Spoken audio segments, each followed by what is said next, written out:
자, 여러분이 이제 더블 버퍼링이라고 하는 개념을 이해하고 사용하는 게 중요한 건데요.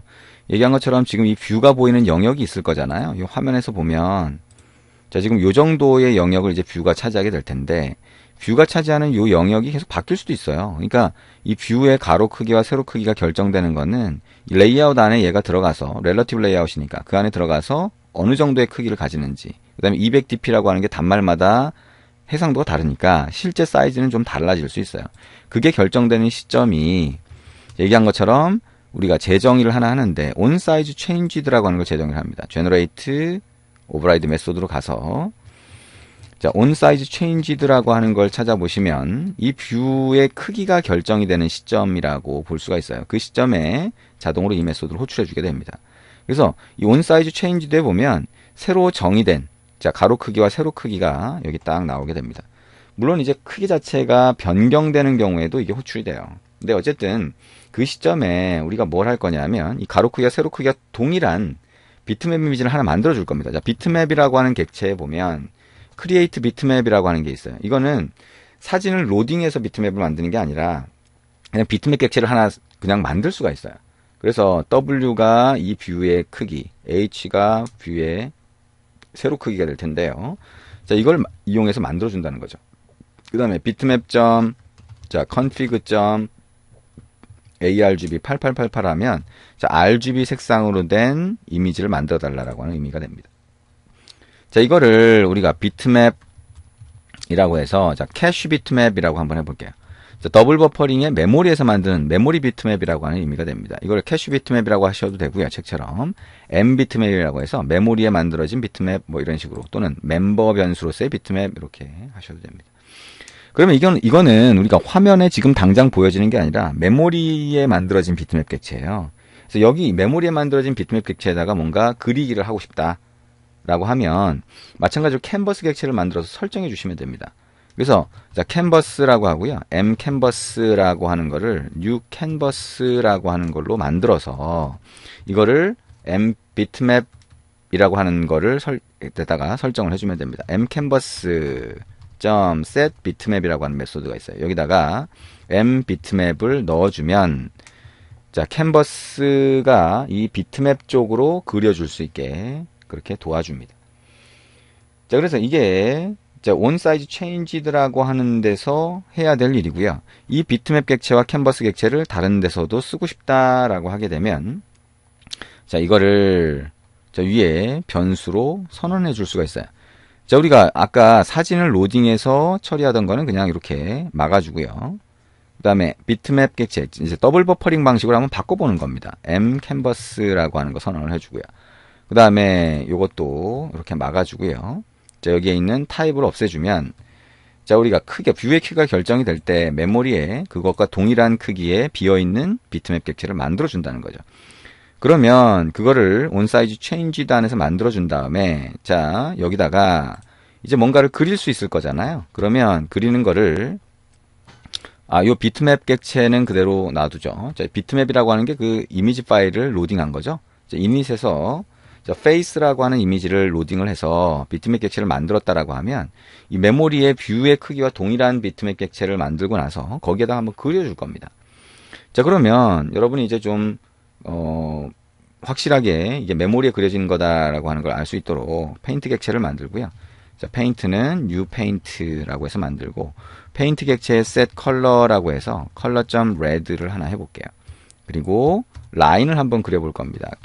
캔버스가 아니라 이게 뭐예요? M 캔버스라고 해서 메모리에 만들어진 비트맵 객체로 그리기 위한 거죠.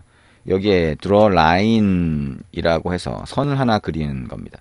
그래서 100, 100 그 다음에 자, 400, 200 뭐 이런 식으로 선을 하나 그려주도록 하고요. 페인트 객체를 이렇게 넣어줍니다. 그 다음에 우리가 메모리에 만들어준 비트맵 객체가 비트맵이라고 하는 변수에 할당이 되어 있죠. 그래서 자, 여기에 mcanvas. 자, draw bitmap이라고 하는 메소드를 호출을 하면서 여기에 자, 우리가 로딩을 한 이미지가 비트맵에 들어가 있죠. 그래서 자, 여기에 0,0 왼쪽 좌상단을 기준으로 해서 자, 그려준다. 널이라고 넣어주면 됩니다. 자, 페인트 객체를 넣어줘도 되고요. 그냥 널이라고 넣어줘도 되죠. 자, 그럼 어떻게 돼요? 지금 온사이즈 체인지 크기가 바뀌었을 때 메모리에 있는 비트맵 객체에다가 그려준 겁니다. 그러면 어떻게 돼요? 여기에 실제 온드로가 호출돼서 화면이 뿌려지기 전에는 드러 비트맵을 하고요. 이 사진 이미지가 아니라 자, M 비트맵이라고 해서 메모리에 만들어진 비트맵 객체를 자, 한번 뿌려주게 그렇게 만들어 볼 수 있습니다. 자, 이렇게 하고 나서 한번 자, 어떻게 그려지는지 확인을 해보도록 하겠습니다. 자, 지금 더블 버퍼링이라고 하는 방식을 보고 있습니다. 자, 선도 그려졌고요. 그 다음에 사진도 이렇게 그려졌습니다. 근데 얘기한 것처럼 지금 요게 어떻게 그려진 거예요?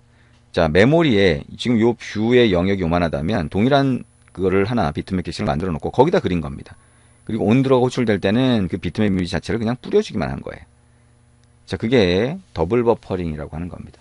자, 더블 버퍼링은 이해하시는 게 중요해요. 이해를 해야 온사이즈 체인지드가 어떻게 사용이 되는지, 그 다음에 자, 온드로라고 하는 거가 호출될 때 자, 어떻게 여러분이 코드를 넣으면 되는지를 이해할 수가 있습니다.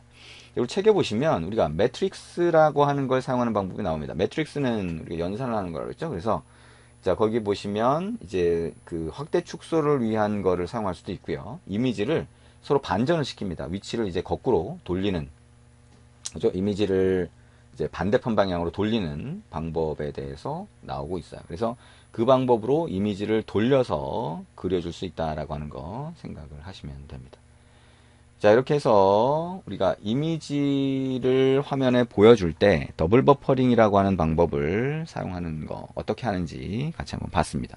자, 이해하는 게 뭐 괜찮나요? 자, 이해하는 게 그렇게 쉽지 않을 수도 있습니다. 왜냐하면 뭐 여러분이 이 메모리에서 뭔가 그려진다라고 하면 그걸 머릿속에 그려보셔야 돼요. 아, 이렇게 되겠지? 그 다음에 이렇게 뿌려지겠지? 그러다 보니까 이 머릿속으로 생각하면서 뭔가 봐야 된다라고 하는 게 이제 잘 이해가 안 되는 경우가 많이 있죠. 근데 어쨌든 최대한 한번 좀 이해를 해보시면서 자, 만들어 보시면 됩니다. 자, 더블 버퍼링을 위한 이용해서 그리게 하는 과정을 정리해보면 이렇게 됩니다. 자, 메모리에 자, 그 비트맵을 만들어 놓고요. 그 다음에 거기다가 그려주고, 그죠? 그리고 거기다 그려주게 되면 이 캔버스라고 하는 걸 이용해서 그려주겠죠. 그 다음에 온드로 안에서 화면에다가 이렇게 뿌려주는 과정을 거치게 됩니다. 잘 한번 이해를 해보시면 좋을 것 같습니다. 자, 이제 그 다음으로 넘어가는 내용이 페인트보드에 대한 내용입니다. 그래서 페인트보드라고 하는 거를 어떻게 만들 수 있는지, 자, 그 내용을 자, 간단하게 우리가 좀 살펴보고 그 다음에 본격적으로 진행을 할 겁니다. 자, 페인트보드라고 하는 거, 자, 이렇게 손글씨 쓰는 기능이에요. 그래서 자, 우리가 두 가지를 생각을 하면 됩니다. 손글씨 쓰는 기능은 기본적으로 그래픽을 그리는 거기 때문에 그래픽을 그릴 수 있는 뷰가 만들어져야 되겠죠. 우리가 지금까지 해본 것처럼 뷰를 상속해서 새로운 뷰를 하나 정의를 했다라고 하면 그 안에 있는 온드러라고 하는 메소드 안에서 그릴 수 있고요. 그 다음에 조금 전에 우리가 본 더블 버퍼링이라고 하는 걸 사용을 한다면 메모리에 비트맵 객체를 만들고 비트맵 객체에다가 그리기를 해준 다음에 온드러에서 뿌려주는 방식으로 할 수도 있어요.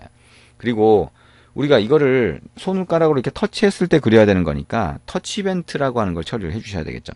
그래서 터치 이벤트와 자, 드로잉하는 과정, 캔버스를 이용해서 드로잉하는 과정이 같이 합쳐져서 손글씨 쓰는 기능을 만들게 됩니다.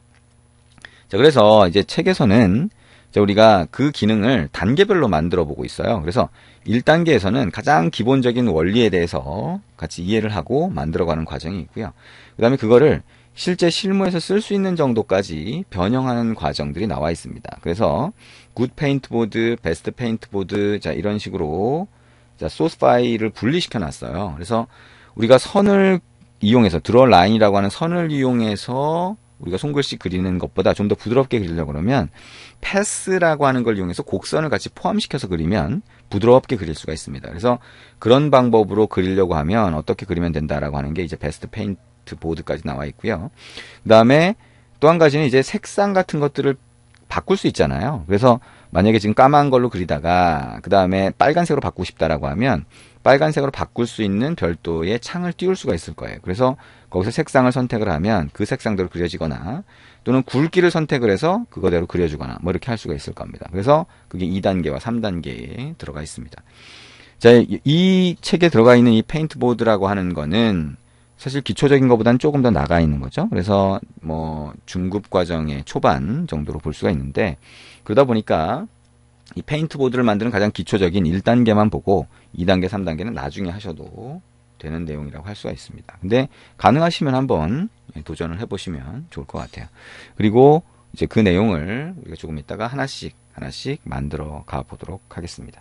그래서 페인트 보드라고 하는 걸 이제 다 3단계까지 만약에 완성을 하셨다라고 하게 되면 이걸 실제 실무용 앱이나 이런 데서 실제 활용을 하실 수도 있습니다. 물론 필요하다면 기능을 조금 더 바꾸거나 뭐 이렇게 할 필요가 있지만 기본적인 메커니즘은 거의 동일하다라고 보시면 될 것 같습니다. 자, 그러면 우리가 페인트 보드에 대한 기본적인 내용 뭐 그렇게 된다라고 하는 걸 이해를 했다라고 하면 이제 본격적으로 쉬었다가 진행을 하도록 그렇게 하겠습니다.